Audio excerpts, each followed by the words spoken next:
peut-être privilégiés, là?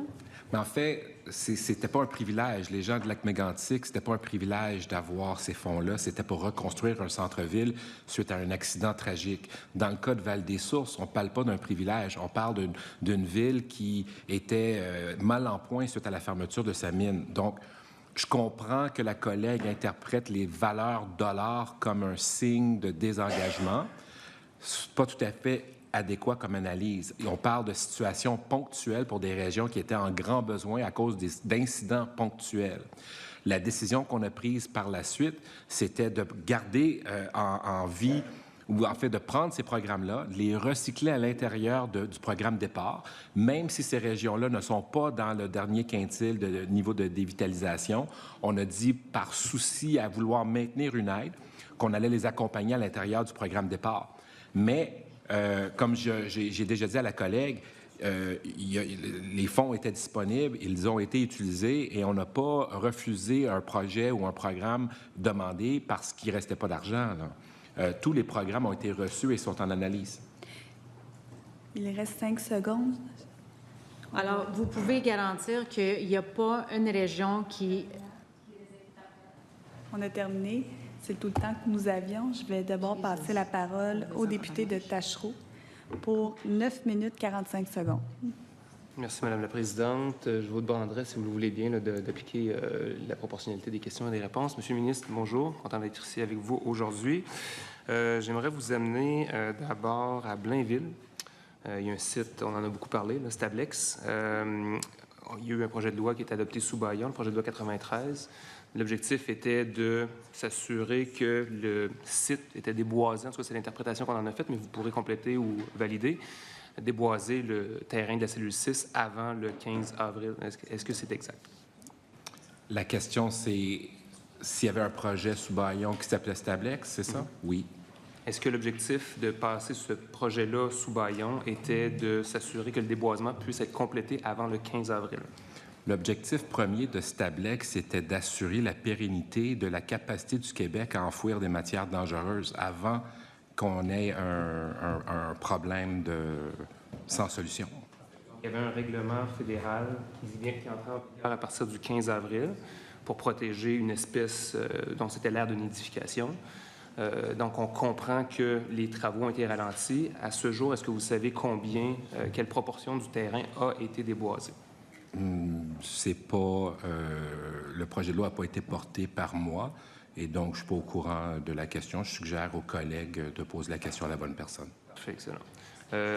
On sait qu'il y avait donc ce règlement fédéral-là. On soupçonne que l'objectif était de déboiser pour profiter de la période entre le 15 avril, dans le fond, de se libérer de ce règlement fédéral-là avant qu'il commence à entrer en vigueur le 15 avril.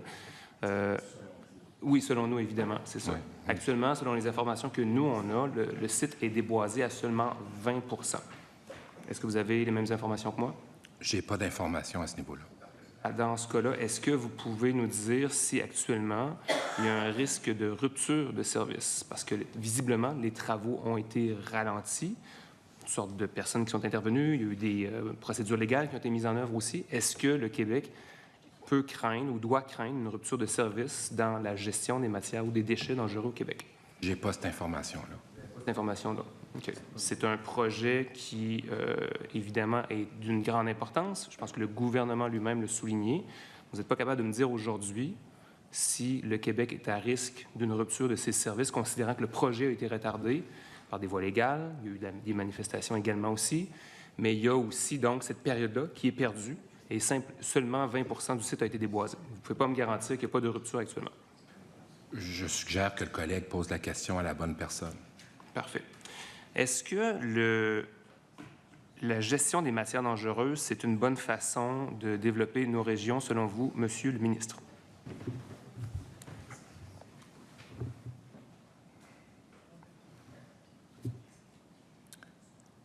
Toute pratique humaine mène à des déchets. Il en va de soi qu'on doit gérer ces déchets. Je ne sais pas si ça répond à votre question. Partie, parce que sur le fond, vous avez raison. On produit des déchets. Même le Québec génère des déchets qui sont en partie gérés par Stablex à Blainville. Même moi. Absolument. Vous, moi, tout le monde en produit. Voilà. Effectivement. L'objectif, c'est d'en avoir le moins possible, évidemment. Mais quand on se met à importer des produits de l'extérieur, par exemple, il y en avait un article très intéressant dans le Journal de Québec qui disait « Batteries, solvants et déchets chimiques.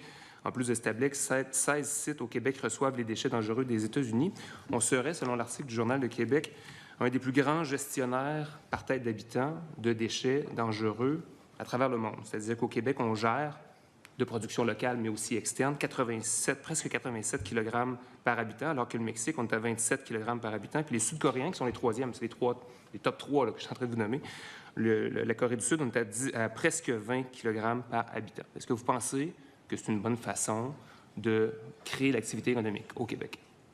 De ma manière spontanée, je dirais que par habitant, c'est peut-être pas le meilleur métrique, mais j'ai pas d'opinion sur la question du collègue. OK. Le ministre n'a pas d'opinion là-dessus. L'opinion personnelle, est-ce que, selon son gouvernement, importer des déchets de l'étranger, c'est une bonne façon de faire du développement économique, importer les poubelles, devenir la poubelle dans le fond du monde? J'inviterai le collègue à poser la question à la personne qui chapeaute le dossier de Stablex. On m'a demandé de demander au ministre de l'Environnement ou les Ressources naturelles, par exemple, de leur poser la question à eux ou à elles. N'empêche quand même que c'est de l'activité économique, on s'entend. C'est vrai que c'est une activité économique. D'ailleurs, ça me permet de vous souhaiter la bienvenue. On ne vous voit pas souvent dans cette commission. Le deuxième groupe d'opposition, c'est rare qu'il s'intéresse à l'économie, puis on le constate par la ligne de questions du collègue. On fera des intentions, ce qui est inexact. Je participe au crédit à On va chaque année au demeurer. développement économique régional. Merci. Les échanges y allaient bien, on va demeurer dans le respect. Désolé, Madame la Présidente, c'était plus fort que moi. Merci. Donc, je poursuis. On va aller maintenant à Saint-Jérôme, si c'est possible.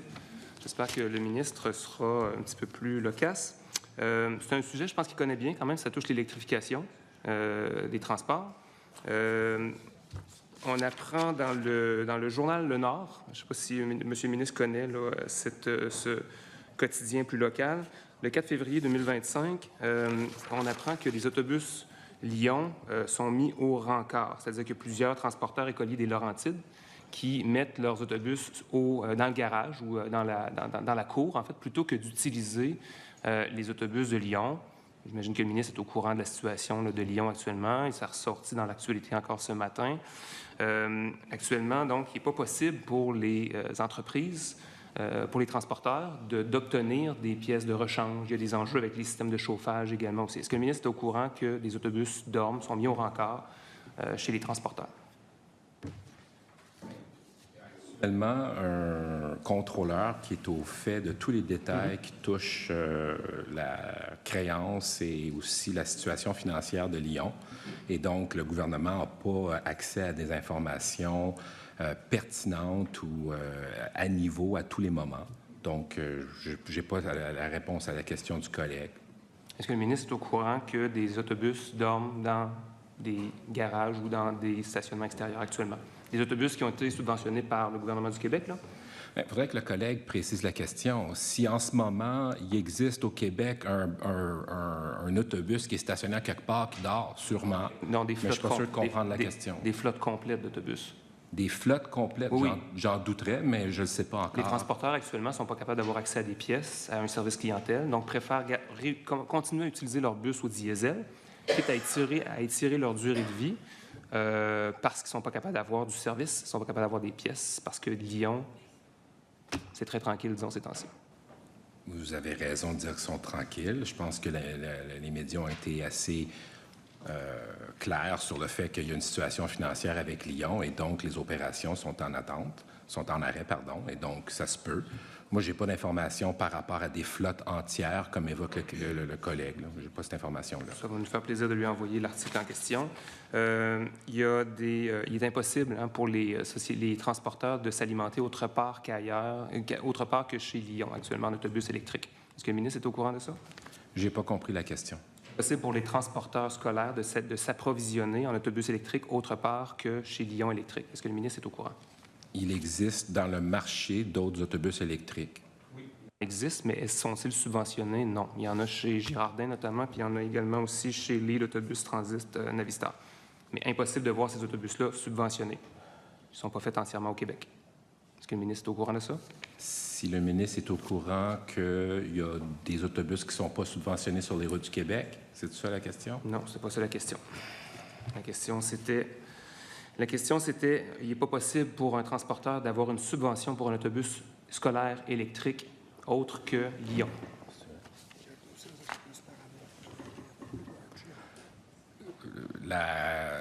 C'est incomplet. Il y a 200 autobus qui peuvent être financés par Girardin ou d'autres autobus électriques qui peuvent être subventionnés. Il y a un groupe, notamment formé là, du promoteur du groupe MAC, promoteur immobilier, qui demande d'avoir accès à une subvention, ou en tout cas une aide gouvernementale de l'ordre de 20 millions de dollars pour repartir Lyon. Est-ce qu'il y a des discussions actuellement au gouvernement du Québec pour les appuyer? Je ne commenterai pas des discussions en cours dans le cas d'un cas sous un syndic. Parfait. Est-ce que le ministre est au courant que, selon les investisseurs, il y en a plusieurs, il y a eu des petits comme des grands investisseurs qui ont investi là, dans Lyon Électrique, les investisseurs, puis là, je réfère à un article de 2024, là, 16 janvier, selon lequel les investisseurs sont fâchés, qui reprochent au gouvernement Legault d'avoir envoyé des signaux trop rassurants dans les médias, ce qui les a poussés à garder leurs actions. Fin novembre, 3 semaines avant que Lyon Électrique se place à l'abri de ses créanciers, la ministre Fréchette, la ministre de l'Économie, évoquait la possibilité que le gouvernement réinjecte de l'argent à un partenaire privé. Merci. C'est tout le temps que nous avions.